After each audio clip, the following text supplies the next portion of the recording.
Hi guys, I know this isn't the sort of video that you'd probably expect from me, as I'm normally less of the lore and more PvP slash character building sort of creator, but with this today I decided to take a look at the new Elegy of a Dying Flame story. I tried to do some research beforehand to figure out exactly where we are, exactly what's happened, as admittedly I definitely haven't kept up nearly as much with the story as opposed to the characters and building them themselves, but without further ado, I guess I should actually say disclaimer, as this is of course a story spoiler for what happens, but with this, if you want to know more about the story or are curious about the story, this is the video for you. Otherwise, I understand this is a story spoiler video, so without further ado, let's get into it. So first and foremost, Deen becomes a contractor for Noyes, believing that she's embarking on a joyful journey alongside her village and her family.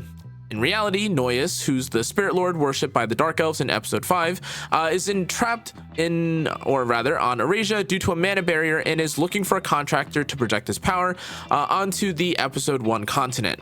Now, for Deen to fully become his contractor though, she has to die, not be alive, and when bandits attack her village and kill its inhabitants, Noyes seizes the opportunity, resurrecting Deen and the villagers as an undead army. This is pretty dark, I'm not gonna lie. Throughout most of the journey though, Deen remains unaware of the truth, perceiving everything as a peaceful adventure. This is subtly hinted at towards by the black fog effect that appears at the start of her stages, and meanwhile the world tree manipulates events behind the scenes. It puppets Saria and forces Iseria to wield the Elbrus ritual sword, a weapon that actively technically destroys her body, and through this interference they manage to defeat Nilgal, which is something that normally never happens, and succeed in uniting the continent. Hecate is later revealed to not really be truly alive. She's a simulacrum created by the World Tree, designed to eliminate entities that disrupt the natural cycle of life, such as Noyes and Dark Nebula, and the real Hecate died long ago and is even unaware of the truth. This explains her brief betrayal of Aki, oh man, these names, Aki, as she intended to accompany Noyes to the World Tree, but after Aki and Hecate confront both Noyes and the World Tree, Noyes uses the last of his remaining flame to purify Dien's soul, which has been corrupted through their contract. Now, as an heir though, Aki doesn't return when the world resets. The Elbrus ritual sword is destroyed, which is why the elves play a far smaller role in future cycles, and Aki later has a final conversation with Raz, who notes that Aki is beginning to resemble his episode 1 self once again. In the epilogue, it's revealed that the World Tree itself has been narrating these events to adventurer Raz, and it explains that Raz can hear the story only because he has level 2 clearance, speaking in a cold computer-like manner.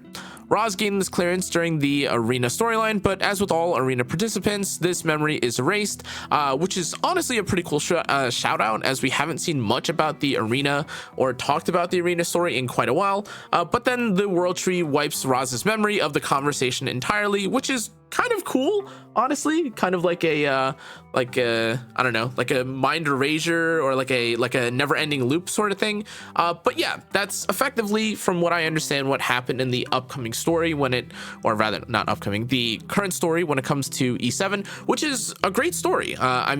Truth be told, this is one of the most dark of the stories, or one of the darker stories that I feel like we've seen. Yes, E7 is not free of killing characters. A lot of characters die in this story, to be clear, but honestly, with the way that they intended or designed it, I genuinely was pretty impressed. I thought it was going to be definitely a bit different, but as there are, I think, a lot of characters that people were excited for coming with characters again like Deen, and even with characters like Hecate, I thought there would be, maybe a different tone shift, but this makes sense, of course, based on what we've seen.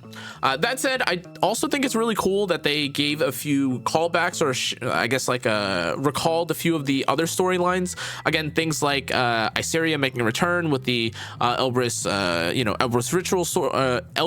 ritual sword sort of feature and storyline, and this alongside the arena storyline too, I think is pretty cool. But ultimately, I think, though I'm not, again, a super expert on story, and of course this is just my opinion, I had felt that for a while having a main character that I guess wasn't related to or didn't really have as much to do with Roz felt a little bit weird. And of course, now we have Genesis Roz, and this is a little different, and that's totally fine. But ultimately, I've always been a huge fan of Roz, as of course he is like one of the OG like protagonists or main figures and definitely icons of the game. But us being able to see a lot of the older characters, especially with this whole revival of the origin and this whole we're returning back to the Sixth World sort of theme or yearly theme that we have going on, has been pretty cool. Otherwise though, I'm very excited to see what happens next. I was pretty happy with everything in terms of how it was animated, the different features or the different changes that they made to the storytelling as well. I think was pretty cool,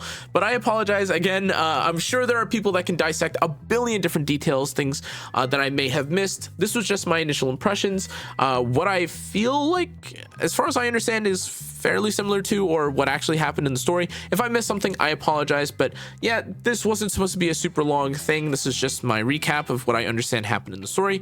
Thanks again for watching though, guys. That's gonna be it. I wish this is literally a recording of me just clearing b-roll, by the way. I apologize. I wasn't able to sit there and literally record every single scene of me going through, as there was definitely a bit of a break as I was going through and reading. But thanks again for watching. I'll see you on the next one. Hope you enjoyed or learned today's video. Good night, good afternoon, goodbye wherever you are. See ya.